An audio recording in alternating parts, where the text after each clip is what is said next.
The cry in the dark. The chill of the early morning wrapped tightly around Marcus Gray as he walked the familiar, cracked sidewalks of his neighborhood. The dim orange glow of streetlights flickered above him, a reminder of the city's neglect for this part of town.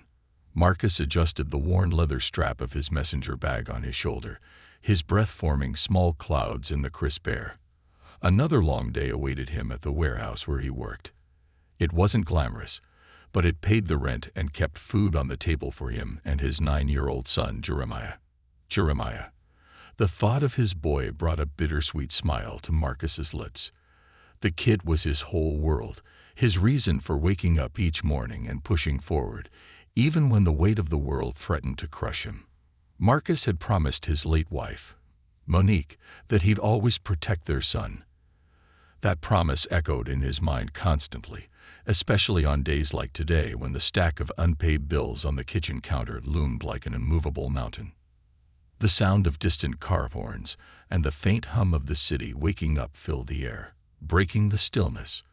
As Marcus approached a dimly lit alley, he suddenly heard it, a faint cry, barely audible over the city's ambient noise. He stopped mid-step, his body tense. Was that a child? He strained his ears, and the sound came again, sharper this time. It was unmistakable, a young voice, pleading. "Help! Somebody, please help me." Marcus's heart raced. The voice was faint, but the desperation in it sent shivers down his spine. His first instinct was to call for help, but he quickly realized that he was alone.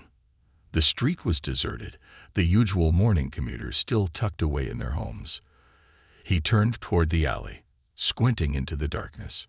"Hello," Marcus called out, his voice steady but cautious. No response. For a moment, he considered walking away. This wasn't his problem, and getting involved could be dangerous. He had Jeremiah to think about. But then he heard it again. A cry, muffled, as if someone was trying to silence it. Marcus clenched his fists. He couldn't ignore it. No child deserved to be abandoned to whatever horror was unfolding in that alley. Steeling himself, Marcus approached the alley's entrance. The dim light from a flickering street lamp barely illuminated the scene ahead. What he saw made his blood boil.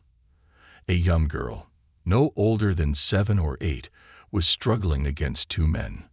One of them, a wiry figure with a patchy beard, had his hand clamped tightly over her mouth, while the other, a bulky man with a shaved head, gripped her arm as she kicked and flailed. "Shut up," the wiry man hissed at the girl, his voice venomous.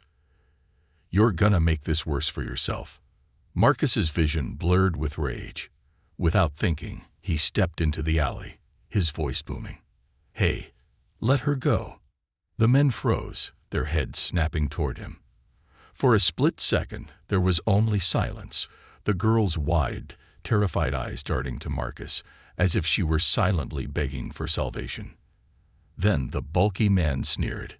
"This ain't your business, pal," he said, his voice dripping with malice. "Walk away, or you'll regret it." Marcus ignored the threat. His eyes locked on the girl. "Let her go."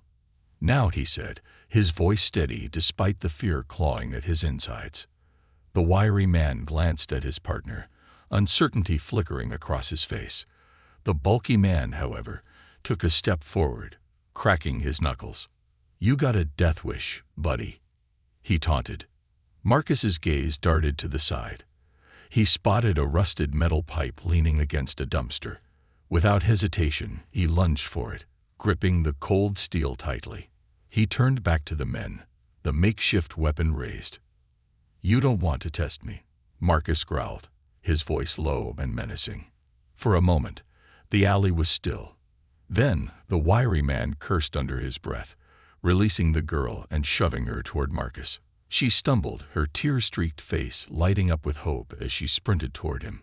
Marcus dropped the pipe just in time to catch her, her small body trembling in his arms. "Run," Marcus ordered, pushing the girl toward the street. She hesitated, looking back at him, but he barked again. "Go." She took off, her footsteps echoing down the pavement. Marcus turned back to the men, his chest heaving. The bulky man glared at him, but the sound of distant sirens in the air made both men hesitate. "This ain't over," the wiry man spat, grabbing his partner's arm. They fled toward a beat-up van at the end of the alley, its engine roaring to life as they sped off. Marcus stood there for a moment, his heart pounding in his chest. Then he turned and jogged toward the main street, where the little girl was huddled near a lamppost, sobbing. He crouched down beside her, his voice soft and calming. "You're safe now," he said. "What's your name?" "Kayla," she whispered, her voice barely audible. "Kayla," Marcus repeated, offering her a reassuring smile. "I'm Marcus. Let's get you to the police, okay?" She nodded, clutching his hand tightly as he led her down the street.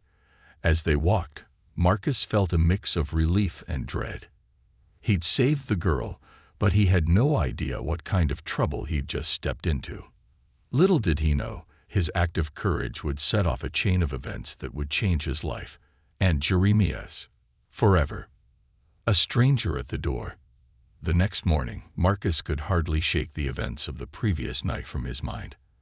After ensuring Kayla was safely with the police, he'd returned home exhausted, his nerves still buzzing from the adrenaline. He had explained to Jeremiah in the simplest terms that he'd been delayed because he helped someone in trouble. Jeremiah had listened wide-eyed, his small face filled with admiration. "Dad, were you like a superhero?" he had asked, his voice tinged with awe. Marcus had chuckled softly and ruffled his son's curls. "Something like that, kiddo. Just trying to do the right thing." Now, as he sipped his coffee in their cramped kitchen, Marcus tried to focus on the day ahead. The bills sat on the counter, staring at him like a judgmental audience. He knew he couldn't afford to miss work again, not with rent overdue and Jeremiah's school expenses piling up. The factory job wasn't glamorous, but it was steady, and he couldn't risk losing it. His thoughts were interrupted by a knock at the door. It was firm and deliberate, the kind of knock that made Marcus's instincts flare. He set his coffee mug down and approached the door cautiously, peering through the peephole. A man stood on the other side, dressed sharply in a black suit. His posture was straight, almost military, and he held a sleek leather briefcase in one hand. Marcus frowned. This wasn't a neighborhood where people dressed like that, and the man's polished appearance felt jarring against the peeling paint of the apartment door. "Who is it?" Marcus called through the door, his voice cautious. The man's expression didn't waver. "Mr. Marcus Gray, my name is Thomas Mitchell. I represent the family of Kayla Richards. May I have a word with you?" The mention of Kayla's name made Marcus's stomach drop. For a moment, he hesitated, unsure of whether to open the door. But curiosity, mixed with a lingering sense of responsibility, pushed him to unhook the chain and crack it open. "What do you want?" Marcus asked, keeping his tone neutral. Thomas smiled faintly, the kind of smile that felt rehearsed rather than genuine. "I'm here on behalf of Mr. Henry Richards, Kayla's father. He's deeply grateful for your actions last night and would like to meet you in person to express his gratitude." Marcus blinked, caught off guard. "I just did what anyone would have done. There's no need for all that." "Perhaps," Thomas replied smoothly. "But Mr. Richards doesn't see it that way. He insists on meeting you and offering his thanks in a tangible way." At the mention of a tangible way, Marcus's guard went up. He wasn't interested in being paraded around like some kind of hero, nor did he want charity. Still, something about the man's demeanor piqued his interest. Maybe it was the way he stood, confident but not arrogant, or the way he spoke, calm and deliberate. Either way, Marcus found himself nodding. "Fine," he said, "but make it quick. I've got work." Thomas nodded, stepping aside to allow Marcus to gather his things. "There's a car waiting downstairs. It'll take you to Mr. Richards' estate." Marcus hesitated again. "Estate?" Thomas smiled politely. "Yes, Mr. Richards is a prominent businessman. His home is sizable. The unease Marcus had been feeling doubled, but he shoved it aside. He grabbed his jacket, told Jeremiah he'd be back soon, and followed Thomas downstairs. Sure enough, a sleek black sedan idled at the curb, its engine purring softly. Marcus climbed into the back seat, trying to ignore how out of place he felt. The drive was quiet, Thomas sitting beside him and typing on a tablet without a word. As they moved further from the city's gritty streets and into its wealthier suburbs, Marcus couldn't help but feel a pang of discomfort. The towering mansions, pristine lawns, and wrought iron gates were worlds away from the cramped apartment he and Jeremiah called home. Finally, the car pulled into a long driveway lined with neatly trimmed hedges. At the end stood an imposing mansion, its grand columns and gleaming windows exuding wealth and power. Marcus climbed out of the car, his boots crunching on the gravel. For a moment, he just stood there, staring up at the house. It was the kind of place he'd only ever seen in movies. "This way," Thomas said, leading him toward the front door. Inside, the mansion was even more overwhelming. The floors were marble, the walls adorned with expensive artwork, and the air carried a faint scent of lavender and polish. A maid appeared silently to take Marcus's jacket, but he waved her off, clutching it tightly. Thomas led him to a sunlit sitting room where a man and woman were waiting. The man, whom Marcus assumed was Henry Richards, rose to his feet as they entered. He was tall and broad-shouldered, with salt and pepper hair and a presence that commanded attention. The woman beside him, likely Kayla's mother, had the kind of poised elegance that Marcus associated with socialites. "Mr. Gray," Henry said, extending a hand. "Thank you for coming." Marcus shook his hand firmly, though he still felt out of his depth. "No problem. Glad to see Kayla safe." "Thanks to you," Henry said, his voice filled with genuine gratitude. "What you did last night was nothing short of heroic. My wife and I can't thank you enough." Kayla herself was there too, peeking out from behind her mother. When she saw Marcus, she broke into a wide smile and ran to him, throwing her arms around his waist. Marcus crouched instinctively, hugging her back. "Thank you for saving me," she said, her voice muffled against his jacket. "Anytime, kiddo," Marcus replied softly, patting her back. As Kayla returned to her parents, Henry gestured for Marcus to sit. "I won't waste your time, Mr. Gray. I know you're a busy man, but I want to show my appreciation in a way that truly makes a difference." Marcus raised an eyebrow, unsure of where this was going. "I've done some research," Henry continued. "I know you're a single father, and I know things have been challenging. I'd like to help, financially." Marcus stiffened. "I didn't do it for money." "I know that," Henry said quickly. "But please, hear me out. What you did for my daughter wasn't just an act of courage, it was an act of selflessness. And as someone who values that deeply, I want to ensure that you and your son have the support you need." Henry gestured to Thomas, who handed Marcus a thick envelope. Marcus opened it hesitantly, his eyes widening as he saw the stack of cash inside. "This is a start," Henry said. "And if there's anything else you need, better housing, medical expenses for your son, anything, please let me know." Marcus stared at the money, conflicted. On one hand, it was a lifeline, a way to get ahead on bills and provide a better life for Jeremiah. On the other hand, accepting it felt like admitting he couldn't do it on his own. "Why are you doing this?"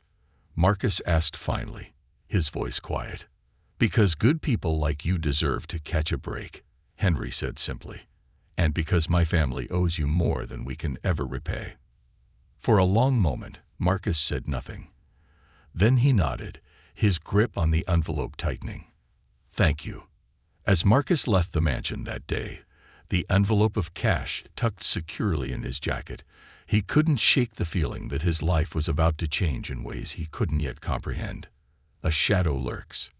Marcus Gray had always believed life had a way of balancing itself out, but as he walked into his apartment later that evening, the envelope of cash tucked inside his jacket felt heavier than it should have.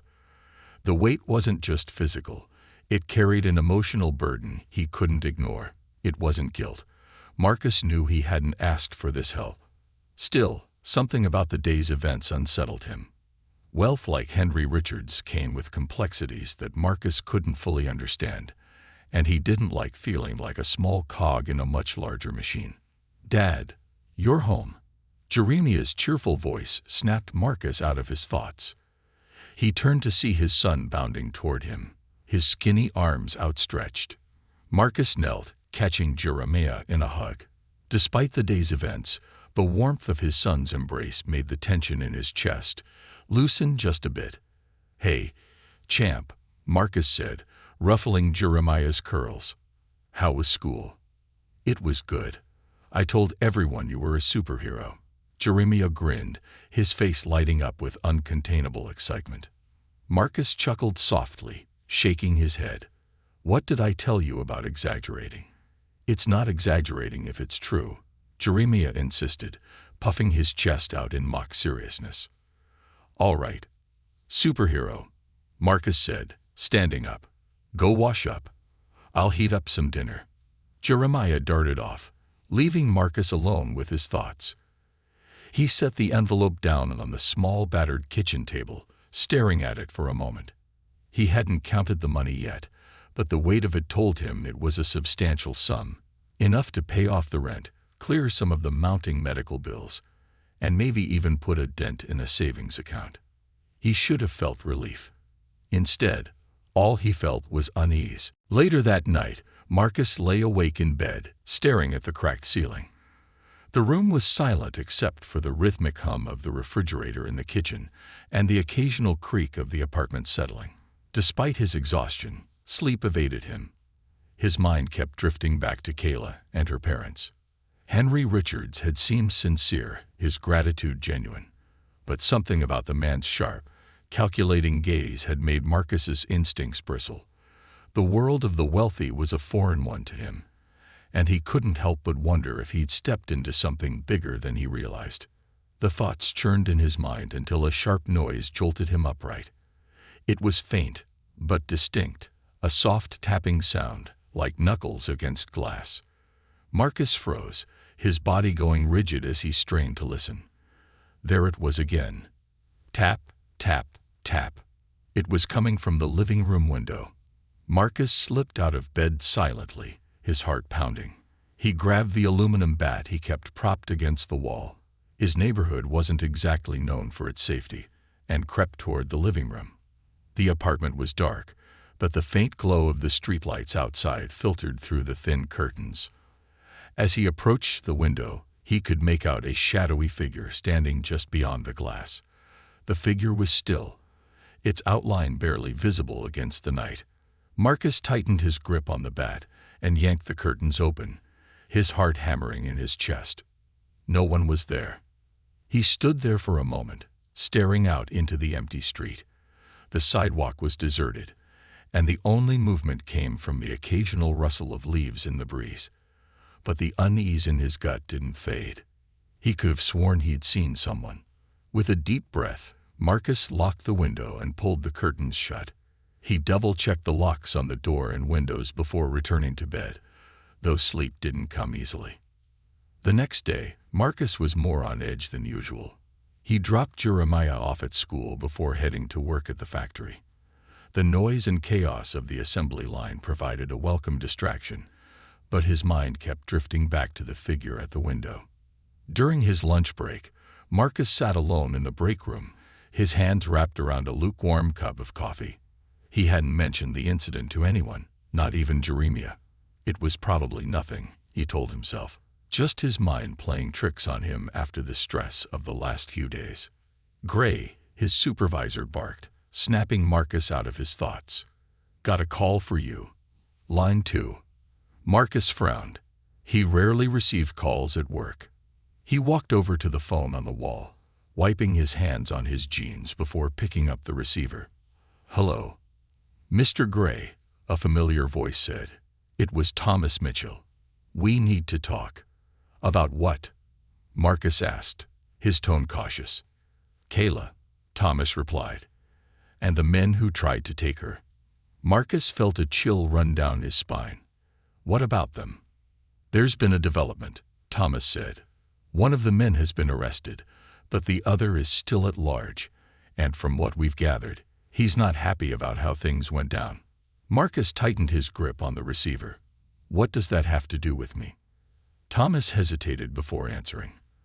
The man who escaped knows who you are, Mr. Gray. He knows you stopped them, and he's not the type to let that slide. Marcus's chest tightened. Are you saying I'm in danger? Potentially, Thomas admitted. That's why Mr. Richards has offered to provide you and your son with additional security until the situation is resolved. Marcus's first instinct was to reject the offer. He didn't want strangers in his home, and he didn't want to feel indebted to the Richards family any more than he already did. But then he thought of Jeremiah. The idea of anything happening to his son made his blood run cold. Fine, Marcus said reluctantly, but keep it low profile. I don't want my son getting scared. Understood, Thomas said. I'll have someone reach out to you later today to coordinate. After hanging up, Marcus leaned against the wall, his mind racing. The stakes were higher than he'd realized. Saving Kayla had felt like the right thing to do, but now it seemed like that moment of bravery had painted a target on his back. That evening, as Marcus sat in the living room with Jeremiah, there was a knock at the door. This time, Marcus didn't hesitate. He grabbed the bat from the corner and approached the door cautiously. Who is it? He called out. Mr. Gray, it's Officer Ramirez, a woman's voice replied. I'm here to discuss your security detail. Marcus opened the door to find a uniformed officer standing on the threshold. She was in her late 30s, with sharp eyes and a calm demeanor. Mind if I come in? She asked. Marcus nodded, stepping aside to let her in. She glanced around the apartment, taking in the modest furnishings and the stack of bills on the kitchen counter. I'm here to make sure you and your son stay safe, Ramirez said, her tone professional. We've assigned a plainclothes officer to keep an eye on your building, and we'll be monitoring any potential threats. Marcus appreciated her directness, but he couldn't shake the feeling that his world was unraveling. He had faced plenty of challenges in his life, but this was different. This was a danger he couldn't fight with his fists or a bat. As Ramirez left, Marcus sat back down with Jeremiah, forcing a smile as his son showed him a drawing he'd made at school. But his mind was elsewhere, focused on the shadowy figure he'd seen the night before and the threat that now loomed over their lives. For Marcus, protecting his son had always been his top priority. Now, it was clear that keeping Jeremiah safe would require more than just hard work and determination. It would require vigilance, courage, and the will to face whatever shadows emerged from the past. The gathering storm. Marcus woke the next morning with a gnawing sense of dread. The air in the apartment felt heavy, as though the walls themselves knew the weight of the danger looming over his family. Jeremiah's cheerful chatter during breakfast provided a temporary reprieve, but it couldn't erase the unease that had taken root in Marcus's chest. Dad, can we go to the park after school today? Jeremiah asked, his face lit with excitement. Marcus hesitated, his eyes flickering to the window where sunlight streamed in. It should have been a simple request, just a father and son enjoying the afternoon, but now every outing felt like a risk. We'll see, Champ, Marcus said, forcing a smile. Depends on how my day goes. Jeremiah didn't seem to notice the hesitation. He finished his cereal quickly, grabbed his backpack, and gave Marcus a quick hug before heading out the door for school. Marcus stood by the window, watching until Jeremiah's small figure disappeared down the street. The moment Jeremiah was out of sight, Marcus grabbed his phone and dialed the number Officer Ramirez had given him the night before. She answered on the second ring, her voice calm and professional. Officer Ramirez. It's Marcus Gray, he said, leaning against the counter. I've been thinking, if someone's out there watching us, watching my son, what happens if they try something while I'm not around? There was a pause on the other end of the line. Mr. Gray, I understand your concern. That's why we've increased patrols in your area, and an officer is stationed nearby at all times. If anything happens, we'll respond immediately." "Immediately might not be fast enough," Marcus said, his voice tight. "I can't just sit here and wait for someone to make a move." Ramirez's tone softened slightly. "I get it. You're scared. Any parent would be. But you're not alone in this. We'll keep your son safe." Marcus wanted to believe her, but the knot in his stomach refused to loosen. After ending the call, he paced the apartment, his mind racing with worst-case scenarios. Finally, he decided he couldn't stay idle. If someone was out there, he needed to know who and why. Later that morning, Marcus headed to the precinct to meet with Ramirez and another officer assigned to the case, Detective Anthony Parker. The precinct was buzzing with activity. Officers typing reports, phones ringing, and the occasional clamor of voices from the holding cells in the back. Marcus followed Ramirez through the chaos until they reached a small conference room. Detective Parker, a middle-aged man with a grizzled beard and a no-nonsense demeanor, was already waiting for them. He gestured for Marcus to sit, then spread out a series of photos and documents on the table. "Mr. Gray, we've been tracking the trafficking ring responsible for Kayla's abduction attempt for months now," Parker began, his voice gravelly. "The man you stopped, Robert Bobby Lyles, is in custody. He's been talking, but not enough to shut the operation down completely. The other guy, Vincent Troy, he's the real threat, and he's still out there." Marcus's jaw tightened as he stared at a mugshot of Troy. The man's shaved head and cold, calculating eyes made Marcus's skin crawl. "And he knows where I live?" he asked. Parker nodded grimly. "It's likely. Troy's the kind of guy who doesn't take failure lightly. You cost him a big payday when you intervened, and from what we've gathered, he's the type to retaliate." "So what am I supposed to do?" Marcus asked, frustration creeping into his voice. "Just sit here and hope he doesn't come for me or my son." Ramirez stepped in, her tone calm but firm. "No. That's why we're working to keep you safe. But we also need your help, Mr. Gray." "My help?" Marcus frowned. "I'm not a cop. What can I do?" Parker leaned forward, his expression serious. "Testify. Your eyewitness account is crucial. If you testify against Lyles and identify Troy, it'll strengthen our case and give us the leverage we need to bring the whole ring down." Marcus's stomach churned. Testifying would put a target squarely on his back, but the thought of doing nothing while these men continued their operations was unbearable. He looked at the photos again, his fists clenching. "I'll do it," he said finally. "But if anything happens to my son—" "It won't," Ramirez said quickly. "We won't let that happen." In the days that followed, Marcus's life took on a new routine. An unmarked car sat near his apartment at all hours, and plainclothes officers rotated shifts to keep watch. Marcus appreciated the effort, but it didn't erase the paranoia that shadowed his every move. At work, he found it increasingly difficult to focus. The rhythmic clang of machinery and the steady hum of the assembly line should have been grounding, but instead, they felt like background noise to his mounting anxiety. His coworkers noticed his distraction, but Marcus brushed off their concerns with forced smiles and vague excuses. One evening, after another long day at the factory, Marcus returned home to find a letter slipped under his apartment door. His pulse quickened as he picked it up, the envelope bearing no return address. Inside was a single sheet of paper, the message scrawled in jagged handwriting. "Stay out of it, or your son pays the price." Marcus's hands trembled as he read the words. The threat was clear, and the message's delivery proved one thing. Whoever had written it knew exactly where he lived. His first instinct was to grab Jeremiah and run, but he knew that wasn't a viable option. They couldn't outrun someone like Vincent Troy. Instead, Marcus called Ramirez immediately, his voice tight with barely contained panic. "They know where I live," he said, reading the note aloud. "They're threatening Jeremiah." "We'll increase security," Ramirez assured him.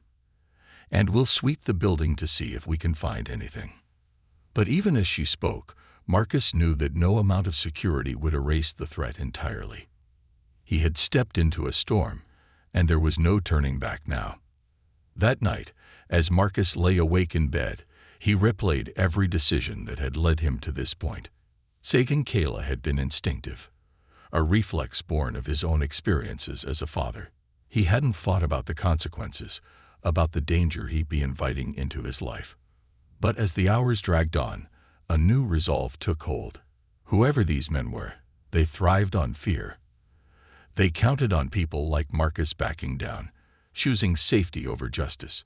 He couldn't let them win. For Jeremiah, for Kayla, and for every other family who might be targeted by these monsters, Marcus knew he had to see this through.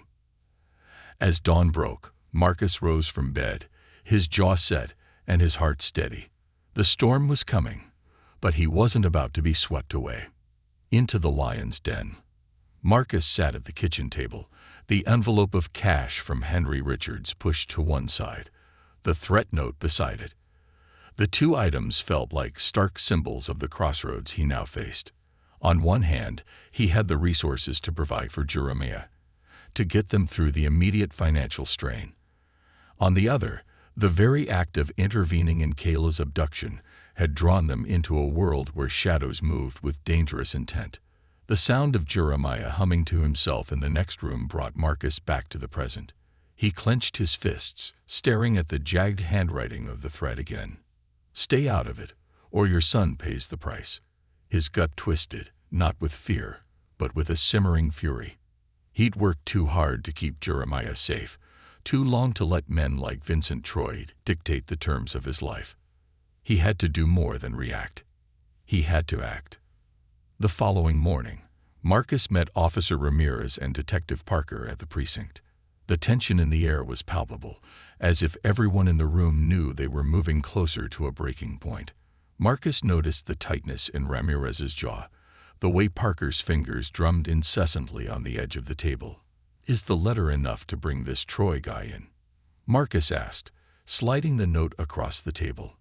Parker picked it up, scanning the handwriting.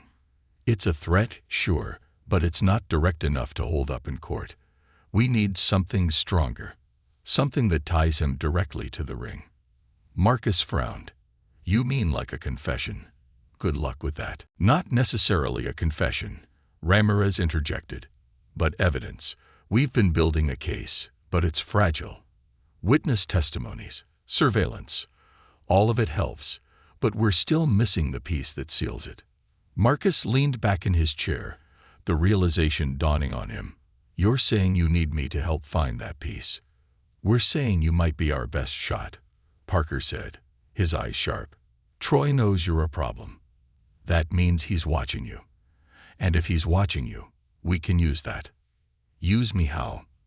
Marcus asked, though he had a sinking feeling he already knew the answer.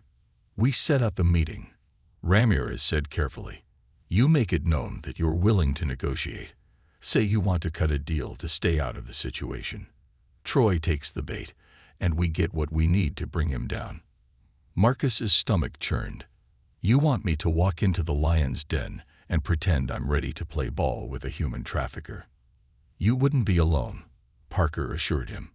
"We'd have backup ready to move in the second things go south." The plan was dangerous, and Marcus knew it.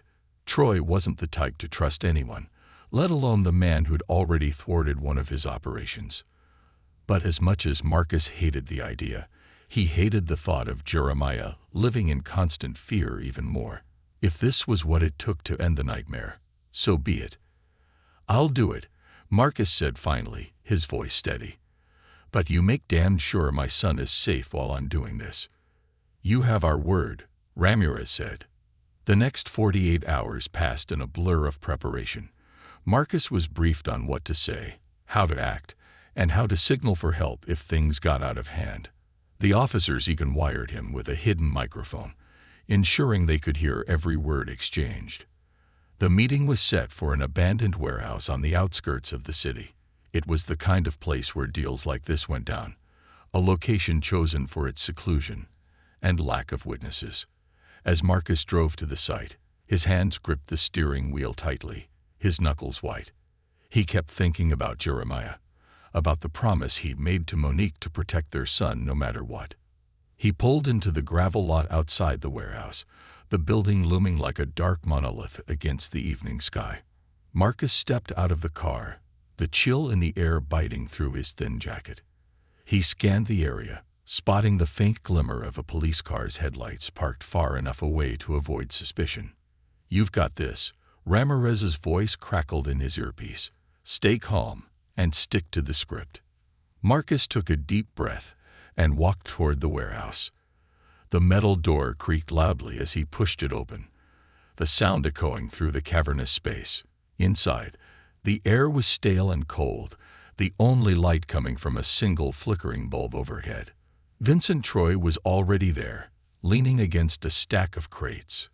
He was even more intimidating in person, his broad frame radiating menace. Two other men flanked him, their hands resting casually on their belts, where Marcus was certain weapons were holstered. "You've got guts showing up here," Troy said, his voice low and gravelly. "But guts don't mean you're smart." Marcus swallowed hard, forcing himself to meet Troy's gaze. "I'm not looking for trouble," he said, keeping his tone steady. "I'm looking for an understanding." Troy's lips curled into a smirk. "An understanding, huh? You mean like staying out of my business, in exchange for keeping your kid safe?" "Exactly," Marcus said, his fists clenching at his sides. "I don't want any part of this. I just want my life back." Troy stepped closer, his boots thudding against the concrete floor. "You think it's that simple? You mess with me, you pay the price. You don't just walk away." Marcus could feel the tension in the room rising, the weight of the moment pressing down on him. He glanced toward one of the crates, as Ramirez had instructed, signaling that things were about to escalate. "Look, man," Marcus said, his voice rising slightly. "I'm not your enemy. I just want—" Before he could finish, Troy pulled a gun from his waistband and aimed it at Marcus's chest.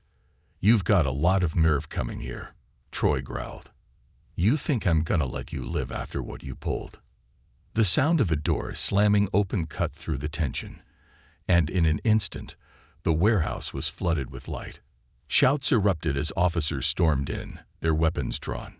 "Drop it, Troy," Parker shouted, his voice echoing off the walls.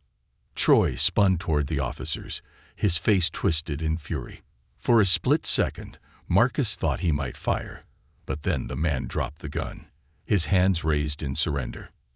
The next few minutes were a blur of shouting, handcuffs clicking, and officers swarming the scene. As Troy and his men were led away, Parker approached Marcus, clapping a hand on his shoulder. "You did good, Gray," Parker said. "Better than most would have." Marcus nodded, his knees weak with relief. "Is it over?" he asked. "Almost," Parker said. "Thanks to you, we've got what we need to bring the whole operation down."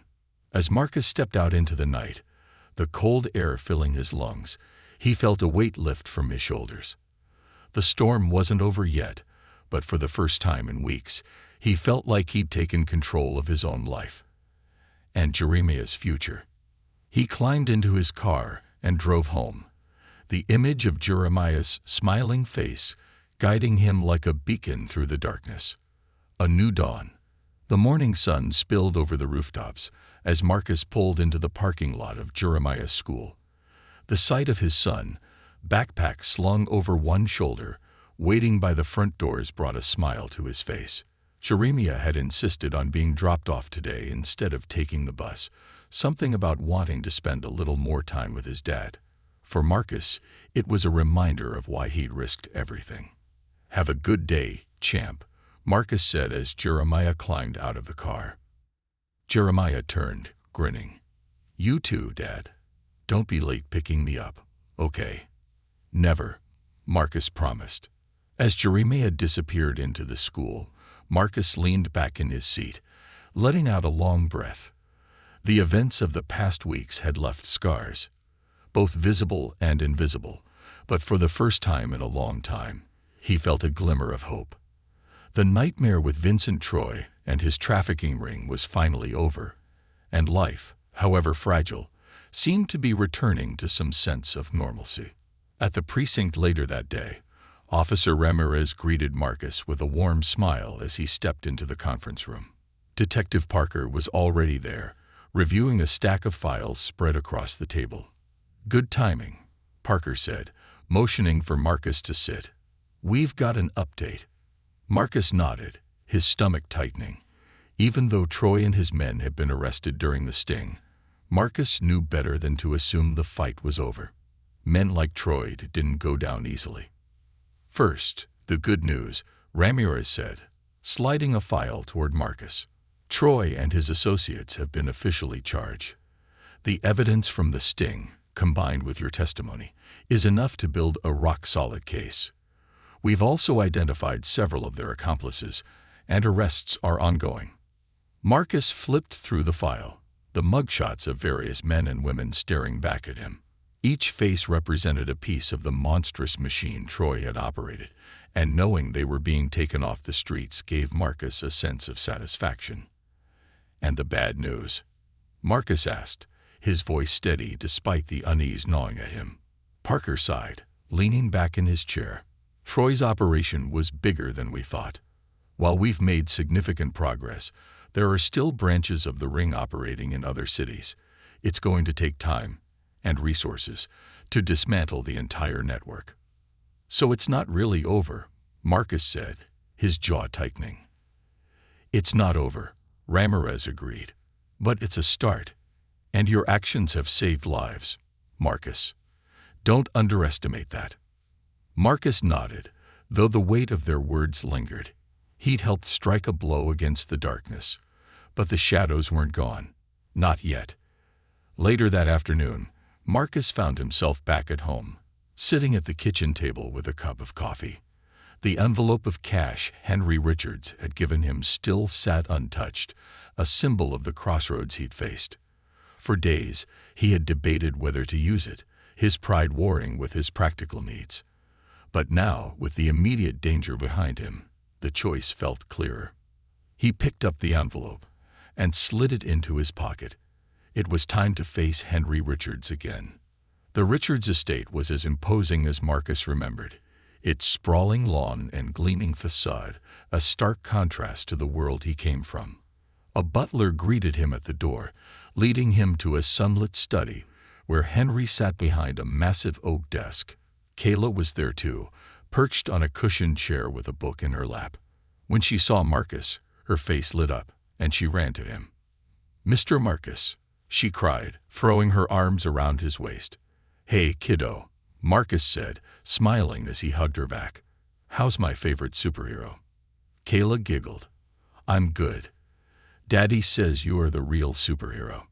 Henry stood, crossing the room to greet Marcus with a firm handshake. "Marcus, thank you for coming. Please, have a seat." Marcus nodded, taking the chair opposite Henry's desk. He set the envelope on the polished wood, sliding it toward Henry. "I appreciate the gesture," Marcus said, "but I can't take this." Henry frowned, his brow furrowing. "Why not? You've earned it, Marcus. Without you, my daughter might not be here today." "I didn't do it for money," Marcus replied. "And I don't want my son to grow up thinking we're owed something for doing the right thing." Henry studied him for a long moment before nodding slowly. "I respect that," he said. "But if you won't accept it as payment, consider it an investment. Use it for Jeremiah's future, a better school, opportunities he wouldn't otherwise have." Marcus hesitated, his hand resting on the edge of the envelope.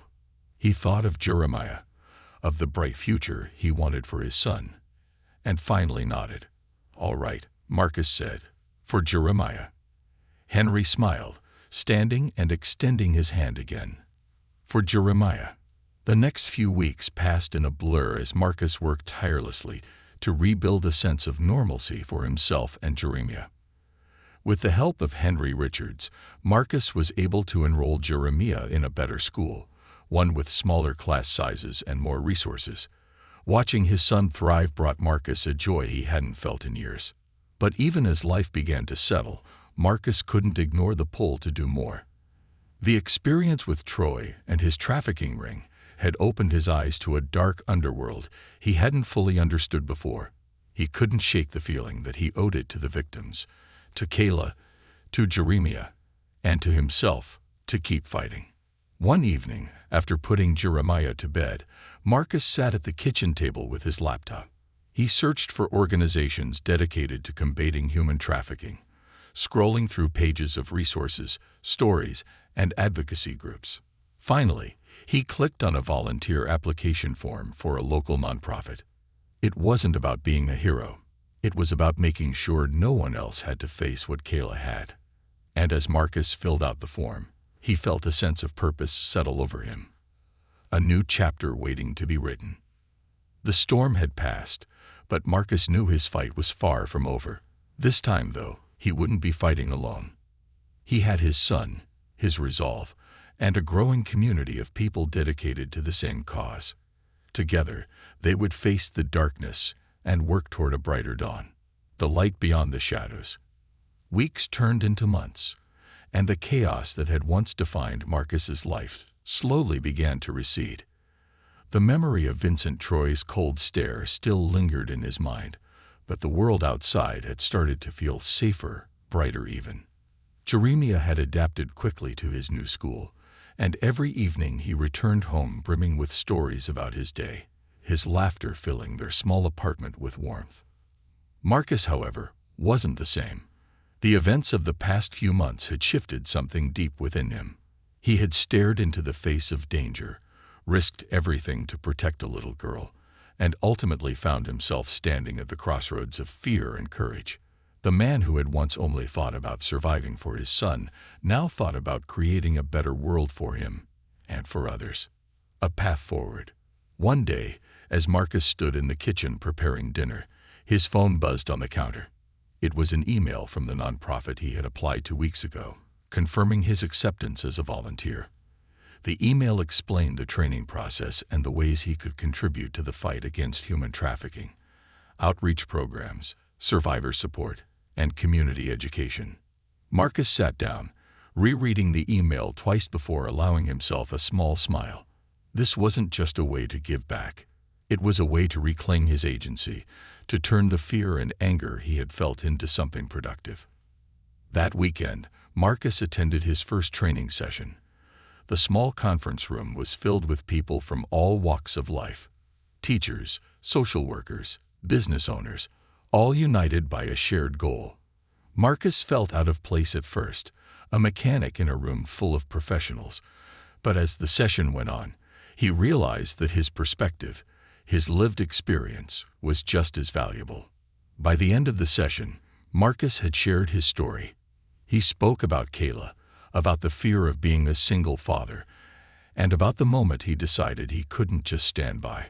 The room was silent when he finished, and then one of the facilitators, a woman who had once been a survivor herself, approached him.